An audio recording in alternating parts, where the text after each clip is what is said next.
Сайн байцгаана уу эрхэм хүндэт үзэгчдээ. Золоо шоу подкастын ээлж дугаар хүргэж өгөхөд бэлэн болж байна.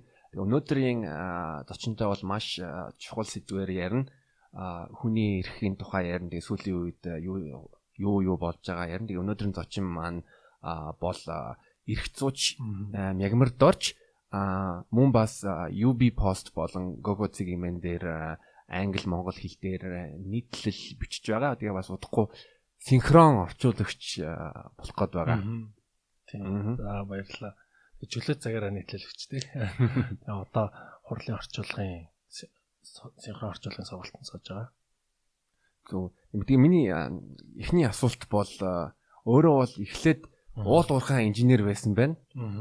Тэгээд яагаад эрх зүүн уурхай руу орсон бэ? Хуулийн одоо хууль руу анх сонгож сурсан мэргэжил маань болохоор уурхай инженер. Тэг мэдээж маш сонирхолтой байсан физик, математикийн шинжилгээ ухаан судлаад сургуулаа төгссөний дараа болохоор яг хийх ажлаа бодсон чинь ер нь миний хийх дуртай чиглэлийн ажил мөн үү биш үү гэж эргэлзээд өрөөд тэгээд хэсэг бодсны үр дүнд жилийн дараа би хуулиар сурахаар шийдээд тэгээ Монгол Улсын их сургуулийн хуулийн ангид орсон байгаа. Зөв. Одоо хуулийн магистраар дүүрэх гээд байгаа юм билүү? Тий, одоо диплом бичгэл үлдсэн. Зөв. За тэгээд нин түрүүнд хоёлаа хувь хүний нууцын тухай ярив. Би тэгээд бас хувь хүний тухай хуулийг уншсан. Тэгээ манай сонсогч нар бас танилцаад аваарай гэж хэлье.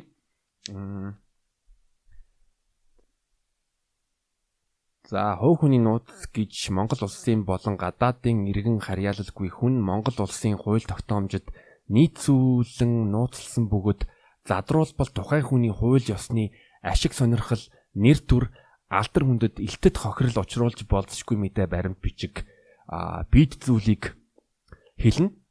Тэгээ бас яг хувь хүний нууцыг хэд хэдэн ангиллсан байгаа. Тэгээ тэрний нэг нь бол эрүүл мэндийн нууц гэж байгаа. Тэгээ эрүүл мэндийн нууц юу вэ гэвэл эрүүл мэндийн нууцад тухайн хувь хүний бие эрхтний гажиг нийтэд аюултай онцлог зарим халдварт өвчнөөс бусад өвчнөөр өвчлсөн тухай мэдээллийг тэгээд энэ хувь хүний нууцыг бас илт дот гаргах нөхцөл байдаг. Тэрийг бас одоо уншаад өгье. Монгол улсын батлан хамгаалах болон үндэсний аюулгүй байдлын ашиг сонирхол, иргэдийн эрүүл мэнд, хууль ёсны эрх ашигт хохирол учруулахгүй үүднээс зайлшгүй шаардлагатай онцгой тохиолдолд төрийн холбогдох эрх бүхий байгууллага албан тушаалтны шийдвэрээр хувь хүний эрүүл мэндийн болон бусад нууцыг хуульд заасан хүрээнд ил болгож болно. Одоо ингээд хүмүүс чинь би Монголд юу анзаарсан бэ гэвэл энэ талаар бас эдрээ хэдэн жилийн комеди хийж байсан. Хүмүүс чинь ингээд дэлгүүр ороод худалдан авалт хийнгүүтээ нөгөө пинэ шууд ингээд хилждэг. Тэгээ бүр ингээд тэр чи яг өөрийнхөө хувийн одоо нууцаа ингээд амар чухал юм ингээд задлаад байгаа. Тэгсэн чинь бүр нөгөө юу амар үнэтэй тэр системийг дөрөө тэгэл хамаагүй хүнд ингээд пин кодоо хэлдэг. Би бол өөрөө хувьдаа пинэ бол хизээч хилдэг үү би өөрөө хий ингээд хүмүүс нөгөө кастн дээр ажиллаж байгаа хүмүүс нэг уурлаад байдаг. Одоо энэ ямар сүртэй юм бэ? Тэгэхээр бас сүүлийн үед хүмүүс чинь те стори гэдэг байгаа. Одоо вакцинжуулсан тим мэдээлэл. Энэ талаар юу гэж боддог вэ? Яг энэ хувь хүний нууцын талаар. Яг манай энэ хувь хүний нууцын тухай хууль болохоор тийм урт биш байлаа тийм маш богинохон. Гэтэ яг ямар төрлийн нууцуудыг хүний хувь хүний нууцд хамааруулах вэ гэдгийг тодорхойлоод өгсөн. Ямар хүрээнд хамгаалах вэ? Ямар урьдчилсан шалгуурыг хангаад тэрийг задруулж болох вэ гэдгийг ерөнхий байдлаар нь мөртлөө үндсийг нь сайн тавьж өгсөн гэж олон хүмүүсээс хэлдэг. Тэгээ тухайлбал хуульд заасан хүрээнд зайлшгүй шаардлагатай гэсэн хоёр гол шалгуур нь тэ. Тэгэхээр тухайн хүний мэдээллийг одоо задруулах шаардлагатай гэж үзэх нь хамгийн нэгдүгээр нь хуульд заасан байх хэрэгтэй байна. Хоёрдугаарт гэх юм бол тэр заавал одоо задруулахаас өөр аргагүй задруулж иж тодорхой нэг одоо учрах гэдэг аюулаас хамгаалах ч юм уу тийм зайлшгүй шаардлага байх хэрэгтэй. Одоо тухайлбал нэг хүн ингээд одоо бидний дунд сүүлийн үед болоод байгаа кейс те тухайлбал нэг хүн ковид туссан мэй гэж бодоо те Тэнгүү тэрийг ингээд халдварт өвчин судлалын үндэсний төвөөс хүмүүс очиод ингээд тусгаарлаад аваа явуулчлаа гэж бод. Хамгаалцсан тий. Тэгээд тэр хүний мэдээллийг олон нийтэд задлах зайлшгүй шаардлага байхгүй байгаа. Яагаад вэ гэх юм бол тэр хүн аль хэзээ ингээд тусгаарлагдсан байна шүү дээ тий. Тэгсэн ингээд маш одоо олон хүмүүс дунд яваад тэгээд тэр нь магадгүй бусад хүмүүст халдвар тараасан байж болзошгүй гэх юм бол мөн ингээд тухайн хүрээнд төрийн байгууллага аль болох хүний эрхийг хамгийн бага түвшинд зөрчихийг ирмэлцэх ёстой. Тэрнээс ш хүмүүсийг хамгаалах чинь бид нар өөрсдийнхөө ажлыг хийх гэж ингээд ерөөсөө хязгаарлаж болохооргүй тийм хүрээнд ингээд задлж тавих ёсгүй. Тэрэн дээр одоо ингээд бид нар ингээд тэр заагийг нь ойлгож чадахгүй зарим хүмүүс тий хин нэгэн хүний тэр эрүүл мэндийн нууц буюу ингээд хувийн нууц нэдэг. Тэгтэл би наад хүнтэй чинь энэ тэнд ч юм уу таарсан байвал яах юм хин туссныг би мэдмээр нэ гэдэг тий. Тэгтэл яг үнэ хэлэхэд чи ингээд өчтөр кофе шоп ч юм уу ресторан ч юм уу таарсан танихгүй хүнийхээ зэрэг танд зургийг хараад танихгүй шүү дээ тий. Тэгэхээр тэнд ингээд зайлшгүй шаардлага байна уу, хууль заасан хүрээн байна уу гэдгийг л бид нар маш сайн харах хэрэгтэй. Тэгэхгүй ерөөсөө энийг ингээл задлчих юм бол хүмүүст нэмэртэй юм байна ч юм уу, хүмүүст мэдээлэл болох юм байна ч юм уу гэж үзэл задлчиж болно гэсэн үг биш. Тэгээ манай тэр одоо нууцын тухай хууль уг нь бол одоо төрийн эрх бүхий байгууллагууд маань хуулиа хүндлээд хуулиа сайн дагдаг байх юм бол хүрээ урдчилсан нөхцөлийг нь бол тодорхой заагаад өгсөн тийм хууль байж байгаа. Түүнчлэн бас одоо жишээ нь нэг 3-4 хоногийн өмнө ч үлээ дэлхийн эдийн засгийн форумын албан ёсны Twitter хаяг дээр тийм мэдээ оруулсан. Энэ юу гэвэл хэрвээ та вакцинжуулаагүй бол таныг одоо ажил олгогчдын ажлаас одоо халж хална гэдэг тийм мэдээ оруулсан байсан. Тэгэхээр яг энэ хувь хүний нууцын хуулийг бодох юм бол та өөрийнхөө эрх ашигаа бодоод бол хуваалцахгүй байх эрхтэй. Энэ миний хувийн нууцлалын мэдээлэл гэж. Одоо ямарваа нэг вакцинд хамрагдаагүй гэдгийг бид нар тэр хүний эрүүл мэндийн холбогдох мэдээлэл мөн үү үгүй юу гэж үзэхээс хамаарах байх л та. Яг одоо энэ тохиолдолд бол тэр ажил олгогч буюу голцоо хувийн бизнес эрхлэгчтэй байгаа тий. Тэр хүмүүс яг ийм хэцүү нөхцөлд орчиж байгаа байхгүй. Бидний хэл дээр бол хадны завсар харьцуулагдсан халиуны зулцэг гэдэг ш. Яагаад гэх юм бол төрийн байгууллагаас тэр байгууллага тэр одоо хувь бизнес эрхлэгчид ажилтнуудаа вакцинд хамруулаагүй хүнийг битгий ажиллуул гэсэн үүрэг өгчөж байгаа тий. Тэгсэн чинь нөгөө байгууллага маань энэ үүргийг биелүүлэхгүй байх юм бол зөрчлийн тухай хуулиар торгуулд орно гэдэг ч юм уу. Эсвэл үйл ажиллагааныхаа тусгай зөвшөөрлийг алдна гэдэг ч юм уу. Ингээд үр дагаврууд нь хуулиар онооцсон байгаа. Тэгэхээр магадгүй тэр одоо хувийн байгууллагын хүмүүс тэр одоо хуулиар юм уу тусгай журмаар юм уу онооцсон байгаа үүргийн эсрэг шүүхт хандаад ч юм уу маргалдаад явах боломжтой хуулийн хувьд. Гэхдээ маргалдаж явж байхынхаа хажуугаар нөгөө хуулийнхаа бэлгэлтийг хангахгүй бол тэр зөрчсөн гэдэг хариуцлага нь тэд нар дээр ирэх гээд шүү дээ. Тэр яг тэр бизнес эрхлэгчид ингээд дунд нь харьцуулагдсан. Одоо нөгөө вакцинд хамрагдсан тухай мэдээллийг нь ажилтнаасаа авахгүй тий. За би ингээд хүний эрхийн мэдрэмжтэй мундаг тийм бизнесийн удирдлага тэгэнгүүт би тэр ажилтныхаа нууцыг нь хүндэтгээд би хамрагдсан үгүйг нь асуухгүй гэж шийдэх гэтэл нөгөө талд нь төрийн байгууллагаас чи заавал хамрагдсан хүнийг ажилуулах ёстой үгүй бол чи зөвшөөрлөө алдна. Гингүүт тэр хүн чинь бизнесээ бодох уу эсвэл нөгөө ажилтныхаа шийдвэр нь юу нэ ойлгомжтой. Тэгвэл хоёулаа одоо дархлаажуулалтын хууль ярьчих. За жагараа. За 2000 оны 4 сарын 20-нд бол гончигт орж улсын хурлын дарга яг энэ дархлаажуулалтын хуулийг бол баталсан байлаа. Тэгээд дархлаажуулалтын хуулийн 3 дугаар зүйлд бол нэр томьёо байгаа.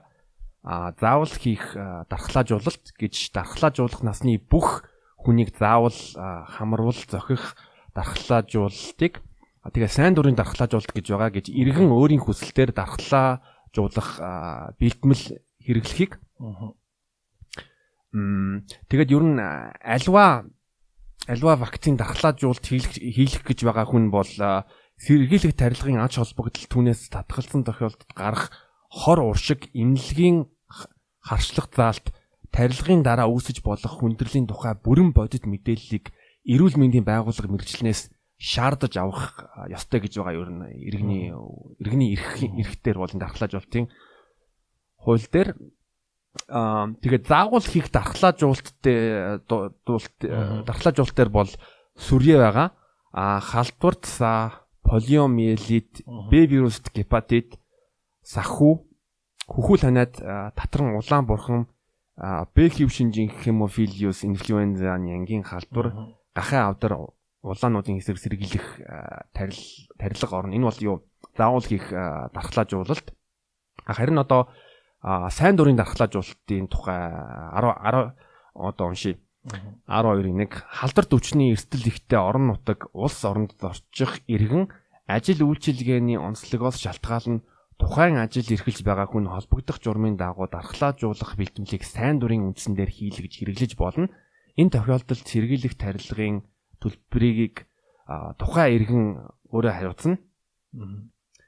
Тэгээ сэргийлэх тарилгад хамрагдах шаардлагатай ажил үйлчилгээний жагсаалтыг засгийн газар батлна. Мөн бас биас одоо яг хуулийн яг эд зангийн сүүлийн юм ингээд дархлаажуулах бэлтгэл тавих шаардлага Монголд бол дархлаажуулалтад өөрийн орон болон гадаад улсад үйлдвэрлэгдсэн албан ёсны зөвшөөрөлтэй дархлаажуулах бэлтгэлийг хэрэглэнэ. Энийг бас юу хүмүүс бас ойлгоод авах яг одоо энэ сар дахлын үед энэ хуультай бас танилцаад авал би бас маш хэрэгтэй гэж бодож байгаа. Мөн бас одоо ковидын вакцин бол заавал хийх дархлаажуулалт биш, харин сайн дурын дархлаажуулалт байгаа. Яг энэ дээр одоо заавал хийх дархлаажуулалт юм уу, сайн дурын дархлаажуулалт юм уу гэдэг зааг ялгааны юун дээр гарч ирж байгаа гэхээр энэ хуулинд заасан байгаа 10-1 дээр бол заавал хийх дархлаажуулалтыг ингээд тоочоод нэр тус бүрээр нь заасан тийм. Тэгэхээр энэ нэрэн донд л байхгүй бол энэ заавал хийх дархлаажуулалт биш гэсэн үг. Тэгээд заавал хийх дархлаажуулалт биш учраас энийг одоо хийлэг гэж нэг шаардах боломжгүй. Хоёрт хийлгээгүй байлаа гэхэд ямар нэгэн үүрэг хариуцлага оногдуулах байдлаар зохицуулалт хийх ёсгүй. Уг нь яг л гэвэл тэр хүн сайн дурын үндсэн дээр өөрөө хийлэх үгүй юу гэдгийг шийдэх боломжтой байх ёстой байтал хийлэхгүй бол чамд ийм үйлчлэгийг үзүүлэхгүй гэх мэтчлэн ингээ хязгаарлалт тогтоох юм бол эргээд эн чинь өөрөө явцоо байдлаар тэр хүнийг заавал хийлэхээс өөр аргагүй нөхцөлд оруулж байгаа болчихж байгаа. Шууд бус маягаар янз бүрийн одоо шахаа дарамт гэж хэлж болно. Тэгэхээр амар тийм зөрчилтөнд байгаад байгаа. Ягаад гэвэл би бас одоо үндсэн хуулийг одоо хүн болгон өөрийнхөө эрүүл мэндийг хамгаалах эрхтэй байгаад байгаа. Мөн бас үндсэн хуульд бол тэгш байдал хүний эрхийг ер нь эрхэмлэж байгаа. Тэгээд Монгол улсад хууль ёсоор оршин суугаа хүн бүр хууль шүүхийн өмнө эрх тэгш байна. Хүнийг үндэс ухсаа хилд арьсны өнгө нас хүйс нийгмийн гарал байдал хөрөнгө чинээ эргэлсэн ажил албан тушаал шашин шүтлэг үзэл бодол боловсрлоор нь ялгуурлан гадуурхаж үл болно. Хүн бүр эрх зүйн этгээд байгаа. Одоо нөгөө түрүүн Go дээр бичдэг гэж ярьжсэн шүү дээ. Тэгээ миний сүүлд нэг бичсэн жишээ бол вакцинд хамрагдахгүй бол нийгмийн халамжийг олохгүй гэдэг байдлаар засгийн газраас шийдвэрлсэн гэж манай сангийн сайд тайлбарлаж ирсэн. Тэгээд тэгхтээ болохоор гол тэр хүний нөгөө ач холбогдол өгч тайлбарласан нь бол нөгөө хүнсний талон гэж маш их хүмүүс яриад байгаа. Хүнсний талон авдаг тэдэн мянган хүн байна. Тэдэн мянган хүнээс тэдэн мянган хамрагдаагүй ингээд ерөөсөө ингээд төрөөс хүнсээ авчингуудаа тэгээд дархлаажуулалтанд ч хамрагдахгүй байна гэдэг байдлаар одоо зарим нэг иргэдэд нь өөр бусад нэг бүлэг иргэдийг нь маш муу хүн болгож харагдуулах гэж байгаа байхгүй тий. Тэгтэл тэр хүнсний талон гэдэг чинь Монгол улсын засгийн газар нийгмийн халамжийн хүрээнд үзүүлдэг бараг 40-50 тусламж дэмжлэгийн нэг нь л байгаа байхгүй. Тэгэхээр ганц ийм одоо маш олон хүнд муу харагдаж магадгүй жишээг нь сонгож авах одоо нийгмийн халамж гэдэг бол маш муу юм шиг ойлгуулад нэгдүгээр тэр бол өөрөө яг ингээд төрийг төлөөлж ярьж байгаа хүний хувьд бол маш тийм буруу байр суурь хандлага байгаа байхгүй тий. А тийм нийгмийн халамж гэдэг юм бид нар зөвхөн хүнсний талон гэдэг юмор ойлгож болохгүй. Яагаад вэ гэх юм бол хүн болгоно л одоо гарааных нь байдал нь тэгш байх боломжгүй өөр гараанаас явж байгаа учраас зарим хүмүүст маань амьдралын наадзахын хэрэгцээг хангахын тулд төрөөс ямар нэгэн дэмжлэг үзүүлэх хэрэгтэй болно. Тэр бол ойлгомжтой. Тэнгүүт одоо манай Монгол улс чинь маш олон улсын байгууллагуудын гишүүн болсны хувьд тэднээс бас маш их дэмжлэг тусалцаа авдгийн хувьд бид нараас эргээд хүний ёстой нийцүүлээд зарим үүрэг хүлээд энийг нь нийгмийн халамж авахгүй. Тэр зөвхөн энэ ингээд Монгол улсын үндсэн хуулийн дээр ч байгаа юм биш. Олон улсын байгууллагын одоо байгуулсан гэрээ конвенцийн хүрээндчдэр Монгол улс маань иргэдтэй шаардлагатай нийгмийн халамжийг өгөх үүрэгтэй гэж заасны дагуу үндсэн хуулийн дээр одоо нийгмийн халамжийг авах тухай хүн шаардлагатай бол нийгмийн халамж авах боломжтой байх тийм эрхтэй тухай үндсэн хуулийн 16-гийн 5 заасан байна.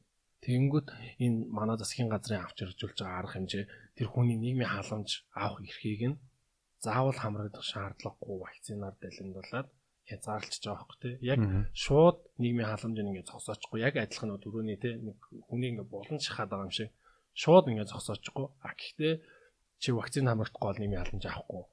Гээ ингээд нөхцөл заах байдлаар хүний тэр үндсэн эрхийг зөрчөөд байгаа байхгүй тий. Одоо жишээлбэл тэр нийгмийн халамжид юу багтаж байгаа юм гэхээр цаатан иргэдэд бас төрөөс дэмжлэг өгд юм байна. Одоо иргэдэд бас төрөөс дэмжлэг өгд юм байна. Хөгжлийн бэрхшээлтэй гэр бүлийнхаа хүнийг асарж байгаа хүмүүст бас төрөөс тодорхой мөнгөнд тусламж өгд юм байна гэдэг. Тэр хүмүүсийн ингээд амьдралын наацхан хэрэгцээг нь хангахтай холбоотой маш олон төрлийн тийм дэмжлэг тусалцаанууд байгаа байхгүй юу? Тэгтэл ингээд нэгэнт бүрэн гүйц судалгадаг байгаа вакцин дээр зарим нэг хүмүүс эргэлзээд ч юм уу те эсвэл харшлаас болоод эсвэл утгагүй жирэмслэхээр төлөвлөж байгаагаасаа болоод гэх мэтчлэн янз бүрийн шалтгаанаар тэр хүн вакцин хийхгүй байх шийдвэрийг гаргаж болно шүү дээ. Тэгсэн чинь хийлгээгүй бол чи нийгмийн халамж авах боломжгүй гэдэг байдлаар энэ бол одоо миний харсан маш олон бүтээгч жишээнүүдийн нэг гэж би бодож байгаа.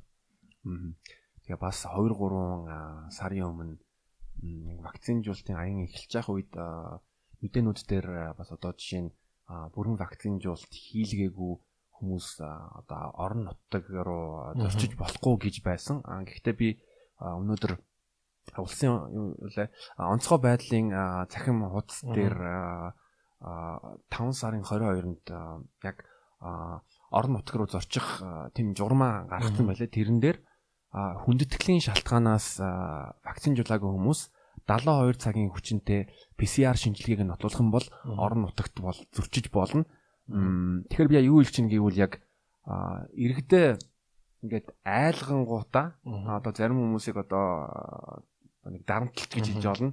Хэрвээ чи тэгэхгүй бол тэгвэл ингэ шүү гэж тэгэнгүүтээ яг одоо 5 сарын 22-ийн мэдээ хийж байгаа юм чи одоо яг хэрвээ сүрэг PCR шинжилгээд байгаа юм бол орон нутагт зорчиж болж байгаа. Тэгэхээр яагаад ингэ заавал хүмүүсийг ингэ айлах ёстой юм бэ? Яг тэр юуж тайлбарламаар ингээд тодорхой нэг шийдвэр нь хүмүүсийн амьдралд дандаа үр дагавруудыг авчирч байгаа гэдгийг сайн ойлгохгүй байгаа юм шиг.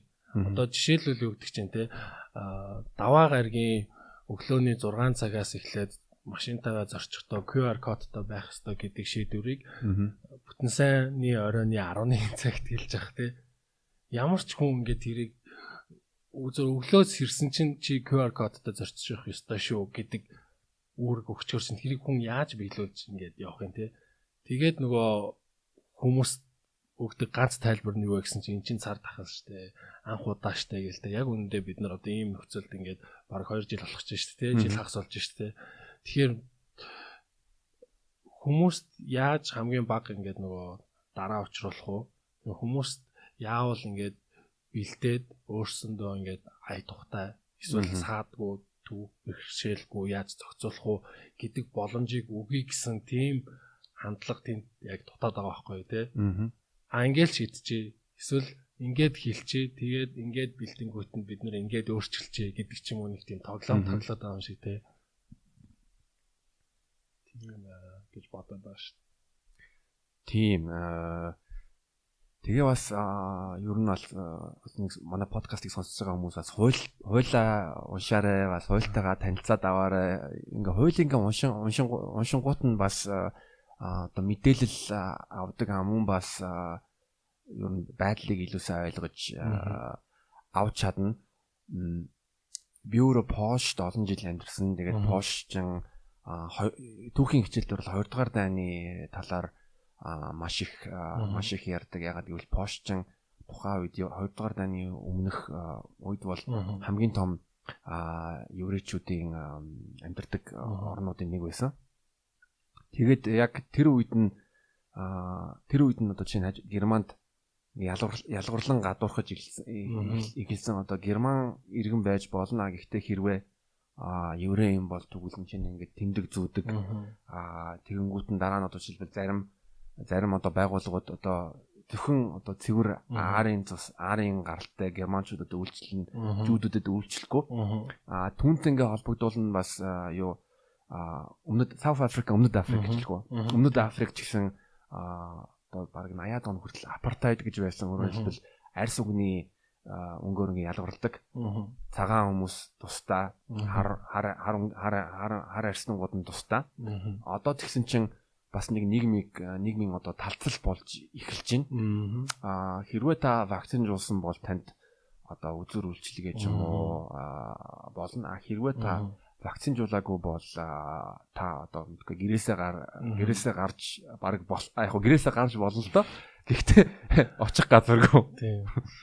Энэ талаар юу нэг гэж бол яг тэгвэл надад бол ийм юм илт харагдаад байгаа. Амун бас зарим хүмүүс өөрсдийнхөө ингээ сошиал медиа дээр вакцинжуулаагүй одоо янз бүрийн шалтгаанаас зарим хүмүүс вакцин хийлгүүлэх ба тэгэнгүүт нь вакцин хийлгүүлээгүй хүмүүсээс би айж байна. Одоо хүн гэж үзэхэ болоод нэг арай доошлоо. Тэгээд тэр нь надад амар тийм эмгэнэлтэй санагдсан. Одоо их тийм ялгуурл.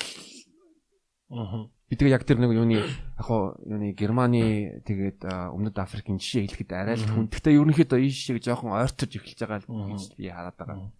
Миний бодлоор яг тийм тэр жишээнүүдийг дуртах нь бас хүн гэж үзэх зүйл биш ах л та. Яагаад вэ гэх юм бол тэд нар чинь бас нэг өдрөл гинт тэгж эхлэв шүү дээ. Багаар л эхэлж байгаа шүү дээ. Одоо нэг өдөр зүгээр наазах нь нэг энгийн дэлгүүрлөө орохгүй тухай асуудал. Тэгээ дараа нь болсон чинь сууж болохгүй тухай асуудал гэдэг ч юм уу те. Ингээ алхам малмаар л эхэлж байгаа шүү дээ. Тэрнээс нэг өдөр шууд бүгдийг ингээ хоёр хуваачаагүй шүү дээ. Яг тэрэн шиг одоо энэ COVID-19 гэдэг бол нэлээд ноцтой өвчин мөн. Тэгээд одоо маш амархан бусдад халддаг уу тэр нь одоо биднэрт их тулгамж байгаа асуудал болж байгаа юу? Болж байгаа. Тийм. Тэгээд тэндээс олж зарим хүмүүс одоо нас орж байгаа. Тэгээ энэ бол харамсалтай. Тэгээд бид нар айл болох ингээд аваад гарах нь чухал. Гэхдээ яг энэний зэрэгцээ тэр хүний эрхийг айл болох зөрчихгүй байх. Үнэхээр зайлшгүй түрүүний хэлсэн те хуульд заасан хүрээнд зайлшгүй зөрчих шаардлагатай тохиолдолд хамгийн бага түвшинд зөрчих гэдэг. Манай улсын хурлаас ковид тэмцэх тухай хууль баталсан. Яг тусгаалаад тэр хууль бол маш богино хугацаанд тэгээд нэлээд сайн драфтлагдсан хууль гэж хүмүүс бас хэлж байгаа. 2020 оны 4 сарын 20-нд батлагдсан. Тэр хуулийн хүрээнд арга хэмжээ авч хэрэгжүүлэхдээ авах үндсэн 5 зарчмынх нь нэг нь тэр байхгүй.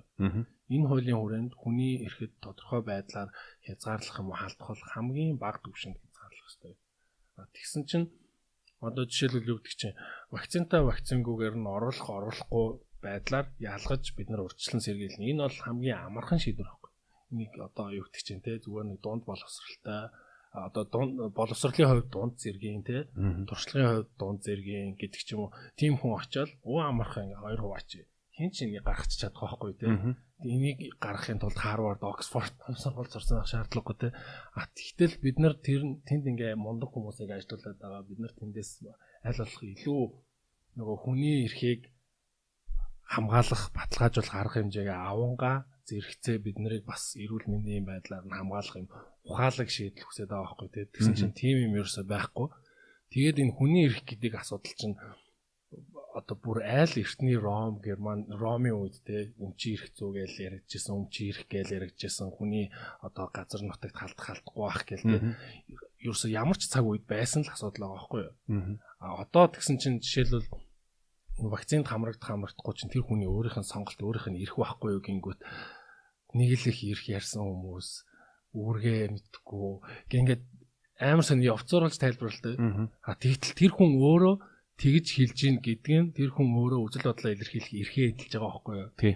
Яг нэг эрхээ эдлэнгээ өөр нэг хүний эрхийг үүсгэж яриад байгаа байхгүй юу? Тэгэхээр бид нар тодорхой хэмжээгээр тодорхой хүрээнд хүний зарим нэг эрхийг хязгаарлах нөхцөл байна. Тэр бол маш ойлгомжтой. Байхаас өөр арга байхгүй.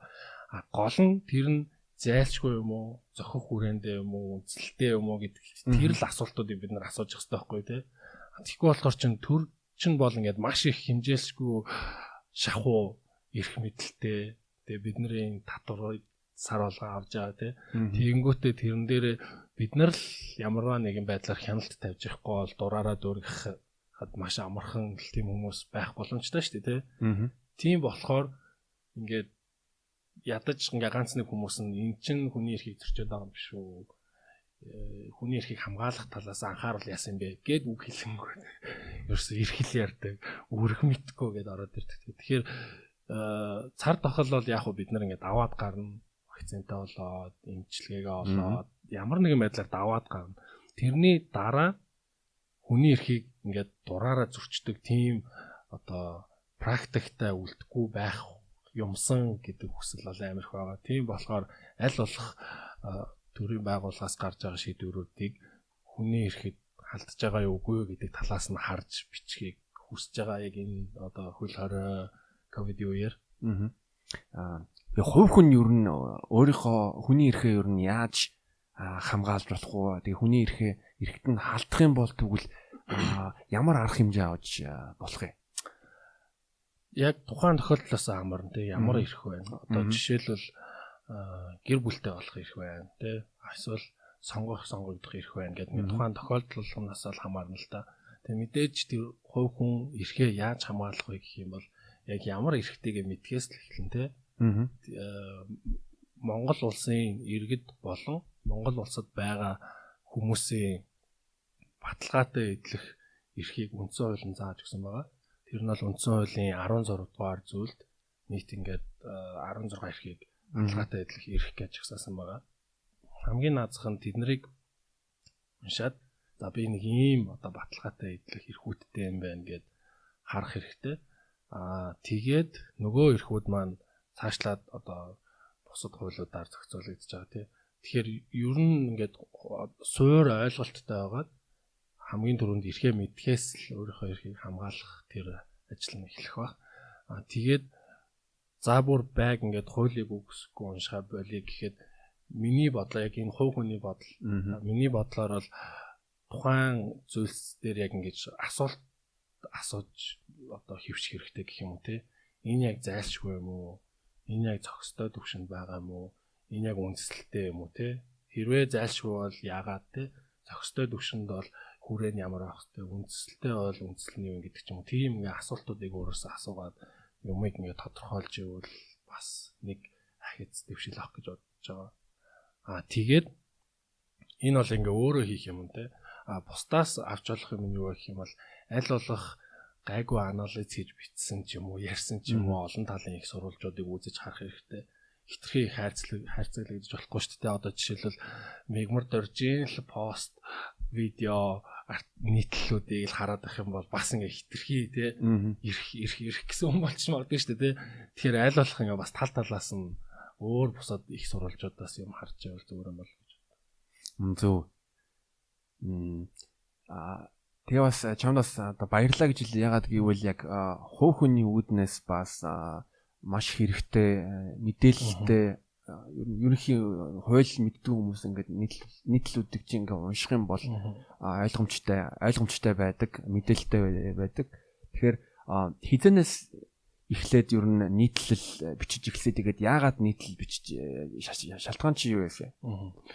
Ер нь юм бичих дуртай хүн болсон. оюутан болсноос хойш. Тэгээд миний хамгийн анхны бичижсэн нийтлэл 2016 онд байсан санагдаж байна. General knowledge of mining industry in Mongolia байх би тэгсэн. Уул уурхайн ерөнхий мэдээллийн тухай. Тийм. Шууд синхрон орчуулга болж байгаа. Тэгээд би яагаад англи хэл дээр бичсэн бэ гэх юм бол тухайн үед миний англи хэл тийм сайн байгаагүй. Гэхдээ би ингээд нийтлэл бичих маш их сонирхолтой байсан. Англи хэлээ сайжруулах нэг боломж юм байна гэж харсан нэгдүгээр. Хоёр дахь юм бол монгол хэлээр нийтлэл бичиж байгаа хүмүүс угаасаа маш олон байсан. Тэгэхээр тэр дунд ямар ч тийм сонин сэтгүүл нийтлэлийн мэрэгжилгүй надад ямар ч боломж байгаагүй. Тэгэнгүүт би яг тэр англиар нийтлэл бичих хэсэг рүү ингээ орсон. Тэгээд 2016 оноос эхэлж бичиж эхэлсэн. Анхны нийтлэл маань би нэг найзаараа хянуулж исэн. Англи хэл дээр болохоор миний англи хэл тийм сайн байгаагүй. Тэгээ хянуулсан ч юм улаан яриан болоод ирсэн. Тэгээ гутраал би ер нь юм бичиж чадах юм уу гэд. Ихт аз болоход шантраагүй. Тэгээ бичээд үргэлжлүүлээ явсан. Харин Go дээр бол би хэрвээ зөв санаж байгаа бол жил орчим өмнөөс бичсэн баг. Байна уу? Go дээр жил орчны өмнөөс үү?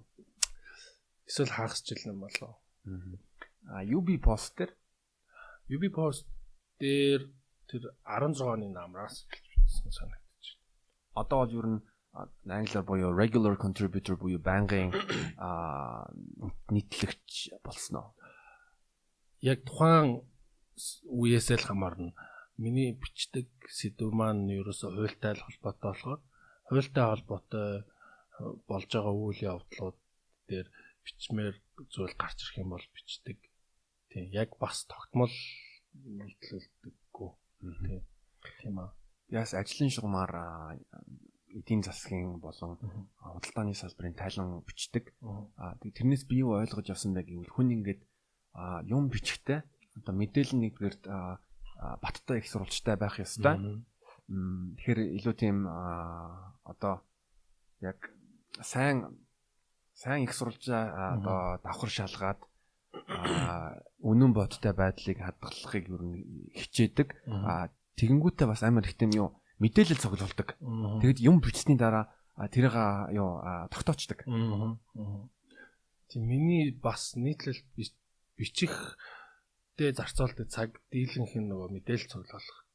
Одоо би жишээлбэл нэг нийтлэл бичгийн тулд ингээ 3-4 хоног боллоо гэхэд баг 3 хоног нь нөгөө тал талаас мэдээлэлээ цуглуулаад энэ тэр хуулийн заалт бол хуулийн заалт тэрэн дээр коммент хэлсэн хүн байх юм бол тэр хүний коммент гэдэг ч юм уу ингээ цуглуулаад байна. Ингээ нэг файл болгоод тэгж жаад төгсгөлийн нэг хэдэн цагт нь суугаад нөгөөдөлөө юмдлээд бичнэ. Аль болох мэдээлэл гүйц цуглуулах хүртлээр аль нэг талын дүгнэлт хийхгүй байхыг хичээдэг.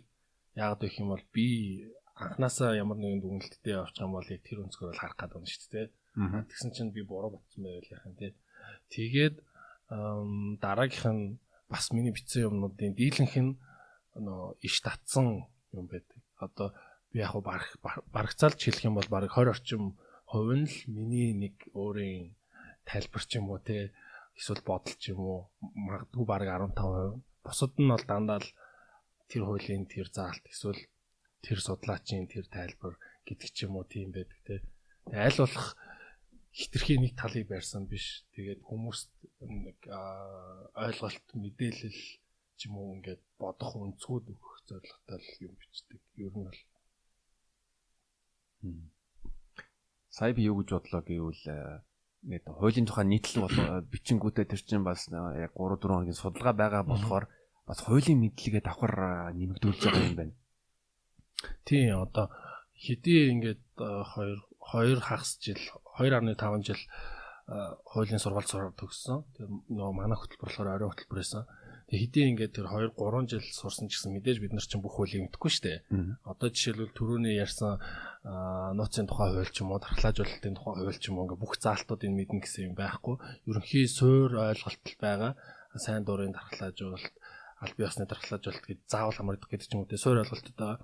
Тэнгүүд яг саяны хэлсэн шиг тодорхой нэг асуудлаар би ингээд нийтлэл бичих юм бол яг нөгөө хуулийн заалт тос бүрлэгөө орно те энэ үг бүрчлэн уншаад энэ заалтыг хэрэгжүүлэхийн тулд ямар шаардлага хангах ёстой ингээд дахиад нэг юм руу яваад гээд өөрөө бас тэр дундаасаа ингээд өөрийнхөө тэр надад байгаа суур ойлголтоо илүү наривчлаад бас баттгаад авчиж байгаа хөөх. Яг юм өөрөө бичгтээ юм сурж байгаа гэж хэлэхээр бас болохгүй байхгүй яг гэвэл сураагүй юм аа бичээд хүмүүст уншуулах гэдэг юм шиг тийм яг тийм бол биш. Суур зарчмаа ерөнхийдөө ойлгоцсон байхаа. Тэгэнгүүтээ наривчилж тэрийгээ илүү яг наривчилсан хуулийн зохицуулт нь ямар гэдэм бэ гэдгийг нөгөө түрүүний чиний хэлсэн шиг тогтоож авч байгаа тийм. Тэр талаас бас өөрт бас ашиг тустай нийтлэл бичих нь. Зөв. Би бас яг энэ подкастэнд бэлтгэдэг бол 2-3 төрлийн хууль үзээд бас ямар ч байсан нэг өчтөрөөс бол өнөөдөр илүү жоохон илүү мэдлэгтэй гэж хэлэхгүй мэдээлэлтэй болчихлоо. Мөн бас пошт энэ дээр хуулийн тухай хуульчтай хийсэн бас подкаст сонсох. Тэгтээ поштаг юу яг гэвэл яг энэ тухай яг адилхан тустай подкаст тэрийг 1.5 сая хүн үзсэн. Ялчгүй 38 сая хүн амтай болохоор цар хүрэн амар ингээд өргөн байдаг. Тэгэд мегада урилга хүлээж авсанд маш их баярлалаа. Тэгээд яг хуу хүнээсээ бас нийтлэл бичээд бас иргэдийнхэн хуу хүний эрхийг хамгаалж байгаад бас баярлалаа гэж хэлье. За тэгээ урьж оруулсанд бас маш их баярлалаа. Тэгээд эрх хамгаалах гэхээсээ илүүтэй ер нь бол хүмүүсийн эрхийнхаа талаар нэг суур ойлголт ч юм уу мэдээж аваасаа эсвэл ядаж арай нэг өөр харах өнцгөөс бас хараасаа тий. Хуу хүний эрхийн тухай ер нь анхаарлыг хандуулж өгж байгаад баярлалаа гэж хэлсэн байна. За баярлалаа нөө сурж оролцсонд баярлалаа. Тэгээд өөрийнхөө бас нөгөө бодож байгаа юм аа бусад хүмүүст хүргэх юм боломж олно гэдэг чинь бас их чухал шүү дээ.